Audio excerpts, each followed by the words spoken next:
दोस्तों, आज मैं आपको एक कार्तिक स्नान की कहानी सुनाने जा रही हूँ। एक बार एक लड़की थी। वो रोज सुबह गंगा जी में स्नान करती, ठाकुर जी के मंदिर में जाती, श्री जी के मंदिर में जाती। तो पीपल पतवारी चीज थी, पतवारी माता चीज थी, तुलसा जी चीज थी।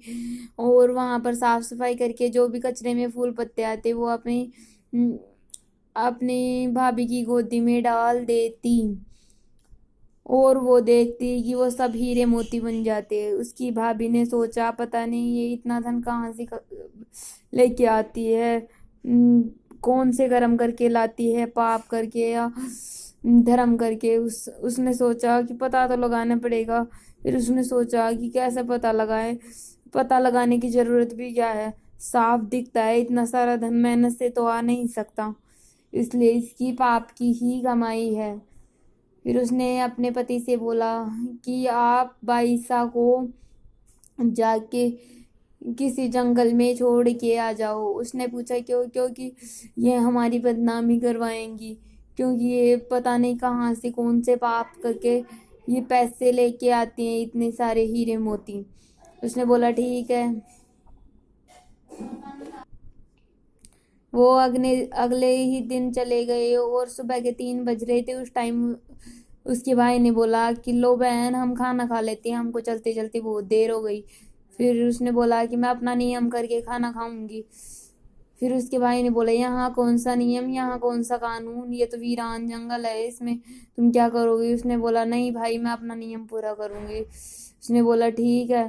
फिर उसकी बहन ने बोला कि हे भगवान, मैं सच्चे मन से कार्तिक स्नान किया है तो मेरा कार्तिक स्नान का नियम आज भी नहीं टूटे। तभी उसने देखा गंगा माता उत्पन्न हो गई। उस लड़की ने गंगा स्नान किया, फिर ठाकुर जी का मंदिर आ गया, वहां पे गई, दर्शन करके आई। फिर शिव जी की मंदिर आ गया, वहां पर जल अर्पित करके दर्शन करके आई। फिर पीपल पतवारी आ गई, वहां पे जल अर्पित करके दही दूध चढ़ा करके आई। फिर पतवारी माता आ गई, दही दूध चढ़ा कर कहानी कह के आई। और फिर तुलसा जी आ गई, उनको सींच के फिर सफाई करके फिर से जो भी कचरा निकला उसको अपने भाई की गोद में डाल दिया और वो हीरे मोती बन गए। उसने सोचा कि हमारी बहन तो कितनी अच्छी है, ये अपने धर्म से सच से कमाती है, लेके आती है इतना सारा धन, और हम इस पर वहम करते हैं, हम तो पापी हैं। फिर वह अपनी बहन को ले गया।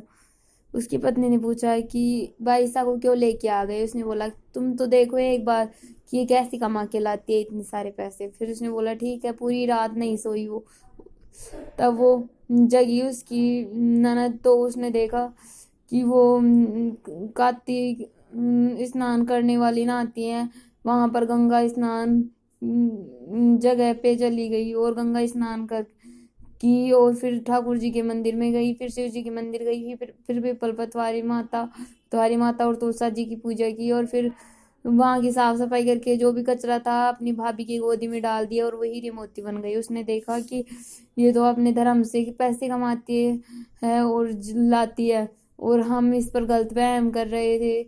उसने हम तो बहुत बड़े पापी हैं। इसलिए उसने अपनी भाभी ने उसके पैर पकड़ लिए, ऐसे बोले, हे ननद भाई साहब, मैंने आप पे झूठा वहम किया, मुझे क्षमा करो।